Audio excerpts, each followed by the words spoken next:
हाय, आप सभी का आकाश कंप्यूटर लैब पर हार्दिक स्वागत है। आइए अब हम बात करते हैं माइक्रोसॉफ्ट एज के हब के बारे में।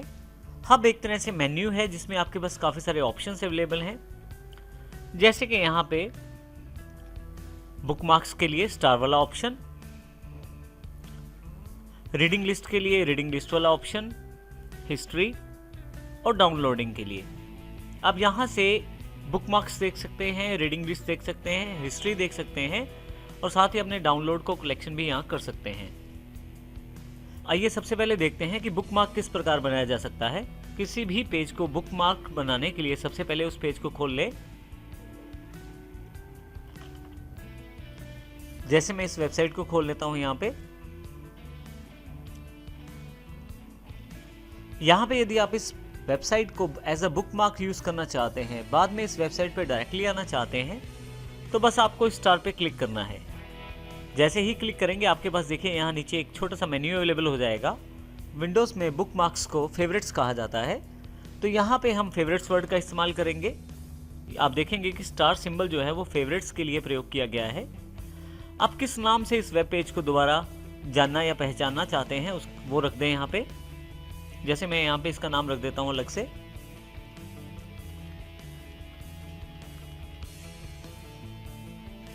स्मार्टो सिस्टम्स।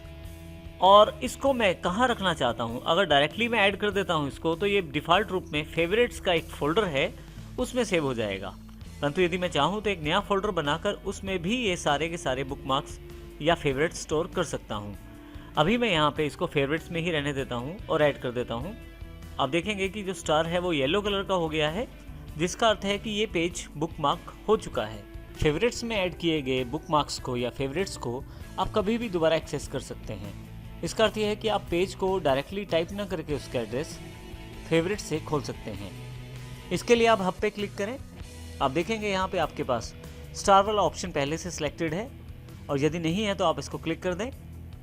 नीचे की तरफ आपके पास फेवरेट्स बार और स्मार्टो सिस्टम के नाम से ऑप्शन है। ये दोनों चीज़ें फेवरेट्स सेक्शन के अंतर्गत हैं।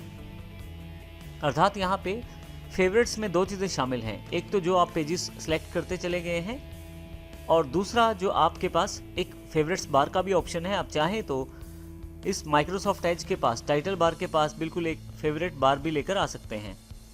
अभी सबसे पहले हम क्लिक करते हैं स्मार्टो सिस्टम पे। आप देखिए जैसे ही क्लिक करेंगे आपकी वेबसाइट दोबारा खुल जाएगी। परंतु यदि मैं चाहता हूँ कि बार बार हब पे जाने की मुझे ज़रूरत ना पड़े, तो मैं इसके लिए फेवरेट्स बार का प्रयोग भी कर सकता हूँ। हब पे क्लिक करूँगा मैं यहाँ से। आप देखेंगे यहाँ फेवरेट बार अवेलेबल है, जिसकी जानकारी मैं अभी दे रहा था। स्मार्टो सिस्टम वाली इस फेवरेट आइटम को मैं ड्रैग करते हुए फेवरेट बार में डाल देता हूँ। तो आप इस हब को यहाँ से क्लोज कर देता हूँ। आप देखेंगे कि यहाँ पे कोई भी बदलाव नहीं हुआ है। असल में हमें फेवरेट्स बार को ऑन करना पड़ेगा। फेवरेट बार डायरेक्टली यहाँ पे अवेलेबल नहीं है, तो इसके लिए आप मोर एक्शंस पे जाएं, सेटिंग्स पे जाएं, और यहाँ सबसे पहले जो एक ऑप्शन है शो द फेवरेट बार, ये ऑफ है। जैसे ही इसको ऑन करूँगा यहाँ से मैं, और फाइनली आप देखेंगे कि आपके पास यहाँ पे देखें एक लिंक अवेलेबल हो गया है स्मार्टो सिस्टम के रूप में। अब मुझे बार बार फेवरेट्स में जाकर स्मार्टो सिस्टम पे क्लिक करने की ज़रूरत नहीं है। मैं केवल यहाँ पे डायरेक्टली फेवरेट्स बार पे इस वेबसाइट के आइकन को पिन कर सकता हूँ और डायरेक्टली क्लिक करके यहीं से मैं खोल सकता हूँ। तो यहाँ मुझे बेनिफिट रहता है, मैं बार बार मुझे फेवरेट्स पे नहीं जाना, डायरेक्टली फेवरेट बार से मैं इसका प्रयोग कर सकता हूँ। हालांकि इसको मैं डिलीट भी कर सकता हूँ यहाँ से। इसके लिए मुझे सिर्फ राइट क्लिक करना है यहाँ पे और रिमूव करना है। जैसे ही रिमूव करूँगा मेरे पास ये लिंक हट गया है और फेवरेट बार से भी ये लिंक चला गया है। तो इस प्रकार हम फेवरेट्स का प्रयोग कर सकते हैं। फेवरेट्स के अलावा हम यहाँ पे रीडिंग लिस्ट का प्रयोग भी कर सकते हैं, जिसमें हम अपनी जितनी भी आइटम्स को पढ़ना चाहते हैं और अभी समय नहीं दे पा रहे, रीडिंग लिस्ट के जरिए उसको हम एक लिस्ट में लगा सकते हैं और बाद में किसी भी समय उसको आसानी से पढ़ सकते हैं। इसमें सबसे बड़ा बेनिफिट ये रहता है कि यदि आप माइक्रोसॉफ्ट अकाउंट से लॉगिन हैं और आपका डेटा यदि सिंक है, तो आप आसानी से दूसरी डिवाइस पर जाकर किसी भी दूसरी माइक्रोसॉफ्ट की डिवाइस से लॉगिन करके भी आप अपनी रीडिंग लिस्ट को वहाँ पे देख सकते हैं। रीडिंग लिस्ट पे ऐड करने के लिए मुझे फिर से इसी स्टार बटन को क्लिक करना है। आप देखेंगे कि हमने फेवरेट्स पे क्लिक किया था तो फेवरेट्स हमारे पास अवेलेबल हो गए थे, परंतु अब इसके साथ वाला बटन है रीडिंग लिस्ट को मैं पिक कर लेता हूँ यहाँ से। जो भी नाम मैं देना चाहता हूँ वो नाम यहाँ दे सकता हूँ और ऐड कर लेता हूँ इसको मैं। जैसे ही ऐड करता हूँ मेरे पास यहाँ पे कोई सूचना तो नहीं है, लेकिन ये मेरी रीडिंग लिस्ट में जाकर ऐड हो गया है। रीडिंग लिस्ट में देखने के लिए मैं फिर से हब पे जाता हूँ। अब देखेंगे यहाँ पे दूसरा जो आइकॉन है वो रीडिंग लिस्ट का है, और जो ये जानकारी दे रहा है कि ये मेरे पास एक तरह से अवेलेबल है रीडिंग लिस्ट, और रीडिंग लिस्ट की एक आइटम मेरे पास ISST एम्स स्मार्टो सिस्टम्स के रूप में जुड़ चुकी है। अब यदि ध्यान दें तो थोड़ा सा फ़र्क ये है फेवरेट्स में और रीडिंग लिस्ट में। रीडिंग लिस्ट आप मोस्टली उन वेबसाइट्स के लिए प्रयोग करते हैं जिनमें आप पढ़ना चाहते हैं कुछ, और आप चाहते हैं कि इसे आराम से बाद में पढ़ा जा सके, जबकि फेवरेट्स का प्रयोग आप ज़्यादातर जो वेबसाइट आप ज़्यादा खोलते हैं उनको लिए कर सकते हैं। यदि मैं इस रीडिंग लिस्ट से किसी भी आइटम को दोबारा खोलना चाहता हूं तो मुझे सिर्फ क्लिक करना है।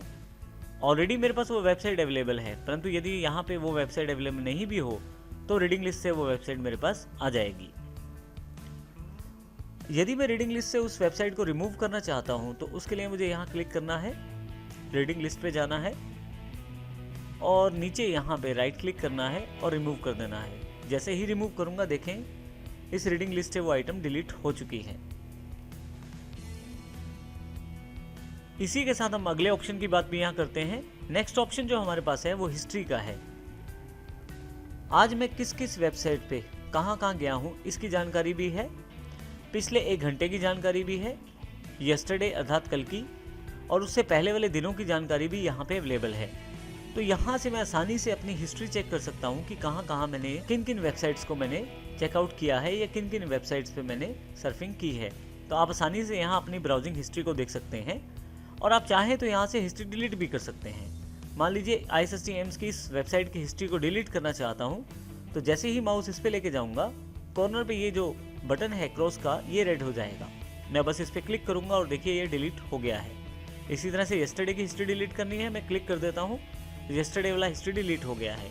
और यदि मैं चाहता हूँ सभी आइटम्स को डिलीट करना तो क्लियर ऑल हिस्ट्री करूँगा, तो जितनी भी मेरे पास हिस्ट्री है वो डिलीट हो जाएगी। परंतु यहाँ पे कुछ ऑप्शन आपसे मांगे गए हैं जिनके आधार पे आपकी हिस्ट्री डिलीट की जाएगी, कि क्या आप केवल ब्राउजिंग हिस्ट्री डिलीट करना चाहते हैं, और यदि किसी वेबसाइट ने डेटा सेव किया है कुकीज़ के रूप में आपके कंप्यूटर पे, क्या आप उसको भी डिलीट करना चाहते हैं, या कुछ कैश फाइल्स या डेटा पड़ा है आपके सिस्टम पे वो भी आप डिलीट करना चाहते हैं, और इसके अतिरिक्त आप फॉर्म का कोई डेटा आपने फिल किया हुआ है वो डिलीट करना चाहते हैं, या पासवर्ड भी डिलीट करना चाहते हैं, तो इन सबको इकट्ठा यहाँ से क्लियर कर सकते हैं। मोस्टली जब हम पब्लिक डोमेन पे काम करते हैं, जैसे कि किसी कैफ़े में, स्कूल में, कॉलेज में, तो हम यहाँ पे अपने फॉर्म डेटा और पासवर्ड्स को भी क्लियर करना चाहते हैं। तो ऐसे केस में आप इनको आप सेलेक्ट कर सकते हो। अभी मैं यहाँ पे इसे क्लियर कर देता हूँ। जैसे ही क्लियर करता हूँ यहाँ से मैं क्लियरिंग डेटा, मेरी सारा हिस्ट्री का जो डेटा है उसको डिलीट कर रहा है। अब मैं अगर वापस आता हूँ यहाँ से और फिर से वापस हब पे जाता हूँ, और हिस्ट्री में यदि मैं देखूँ यहाँ पे मेरे पास कोई भी आइटम यहाँ अवेलेबल नहीं है। तो इस प्रकार मैं हिस्ट्री से अपनी ब्राउजिंग हिस्ट्री को मेंटेन कर सकता हूँ। अगला जो ऑप्शन हमारे पास अवेलेबल है वो है डाउनलोडिंग से रिलेटेड। विंडोज़ 10 में आप इंटरनेट से सॉफ्टवेयर डाउनलोड कर सकते हैं और उनको इंस्टॉल भी कर सकते हैं। तो ऐसे केस में आप कुछ डाउनलोड करते हैं तो ऑलरेडी यहाँ पे डाउनलोडिंग लिस्ट अवेलेबल हो जाएगी, जिसमें आपके डाउनलोडिंग की जानकारी दी जाएगी। जैसे अगर मैं इस लिस्ट पे क्लिक करूँ तो मुझे ये पिछले डाउनलोड्स की जानकारी दे रहा है। जैसे कि मैंने अपने लैपटॉप के लिए एक ड्राइवर डाउनलोड किया, उसके पश्चात गूगल क्रोम और गूगल क्रोम का सेटअप। तो इस प्रकार ये डाउनलोड की जानकारी देता है। अब यहाँ देखें आपके पास 3 आइटम्स ऐड हैं। मैं एक और आइटम यहाँ पे डाउनलोड करना चाहता हूँ, तो आइए देखते हैं वो किस प्रकार हम डाउनलोड करेंगे, और आप देखिएगा किस प्रकार से डाउनलोड वाली लिस्ट में वही आइटम ऐड हो जाएगी। मैं यहाँ VLC प्लेयर को डाउनलोड करना चाहता हूँ, जो एक वीडियो और ऑडियो प्लेयर है और ओपन सोर्स है। मैं इसको सर्च कर लेता हूँ। देखिए मेरे पास काफ़ी सारे ऑप्शन यहाँ अवेलेबल हैं जिनसे मैं इस VLC प्लेयर को डाउनलोड कर सकता हूँ। मैं इस ऑफिशियल पेज को क्लिक कर देता हूँ जहाँ से इसे मैं डाउनलोड करना चाहता हूँ। आप देखेंगे यहाँ पे आपके पास videolan.org का एक पेज खुल गया है। यहाँ से मैं VLC को डाउनलोड करना चाहता हूँ, तो डाउनलोड VLC पे क्लिक करें आप। यहाँ पे जानकारी दी गई है कि 28 MB का सेटअप है। डाउनलोडिंग आपकी शुरू होने वाली है। यहाँ पे ये जानकारी भी अवेलेबल है। फाइनली नीचे की तरफ यदि आप देखें तो डाउनलोडिंग शुरू हो गई है। मेरे पास जो जानकारी दे रही है कि इस वक्त VLC का सेटअप जो है वो डाउनलोड हो रहा है।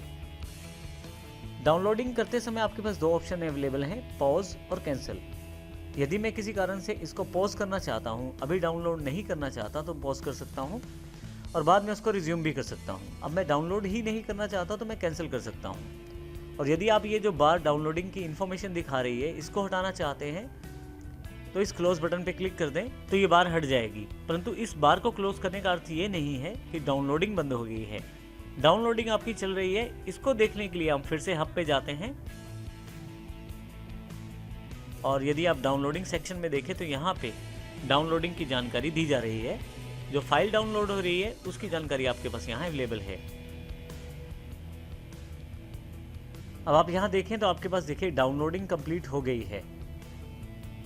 इसकी जानकारी आपको यहाँ डाउनलोडिंग बार से दिखाई जा रही है और साथ में यहाँ ये जानकारी दी गई है कि 100% सेटअप आपका कंप्लीट हो गया है। फाइनली जैसे ही ये कंप्लीट हुआ है आप इसको फोल्डर में भी जाकर देख सकते हैं और इसको यहाँ से इस प्रोग्राम को अपने सिस्टम पे इंस्टॉल भी कर सकते हैं। इंस्टॉल करने का ऑप्शन माइक्रोसॉफ्ट एज ने आपको स्वयं ही दे दिया है। यदि आप हब पे क्लिक करें और नीचे देखें तो आपके पास रन का एक ऑप्शन है, जिसका अर्थ ये है कि आप VLC प्लेयर के सेटअप को यहीं से रन कर सकते हैं। परंतु यदि आप ये देखना चाहते हैं कि किस फोल्डर में डाउनलोड हुआ है तो वो व्यू डाउनलोड से आप उस फोल्डर को भी देख सकते हैं। मैं यहाँ से इसे क्लोज करता हूँ। डाउनलोड को देखने के लिए आप यहाँ से ओपन फोल्डर पे भी क्लिक कर सकते हैं। मैं यहाँ ओपन फोल्डर क्लिक कर देता हूँ। आप देखेंगे यहाँ नीचे एक फाइल एक्सप्लोरर ओपन हो गया है, जिसमें मेरे पास जो भी सेटअप मैंने डाउनलोड किए हैं उनकी जानकारी अवेलेबल है, जिसमें से एक VLC प्लेयर भी है। मैं फाइनली इस विंडो को क्लोज कर देता हूँ। इस लिस्ट में से मैं डाउनलोडिंग आइटम्स को डिलीट भी कर सकता हूँ। अगर मैं यहाँ क्लिक करूँ तो देखिए ये जो आइटम है सिर्फ वो डिलीट हो गई है। इस तरह से ये अब यहाँ ये ध्यान देने योग्य बात है कि यहाँ से केवल मैं लिस्ट को डिलीट कर रहा हूँ। मेरे जो डाउनलोड्स हैं वो वहीं के वहीं हैं, अर्थात सिर्फ लिस्टिंग डिलीट हुई है, डाउनलोड्स डिलीट नहीं हुए हैं। तो इस प्रकार मैं इन चारों सेक्शंस का यूज़ कर सकता हूँ हब के अंतर्गत।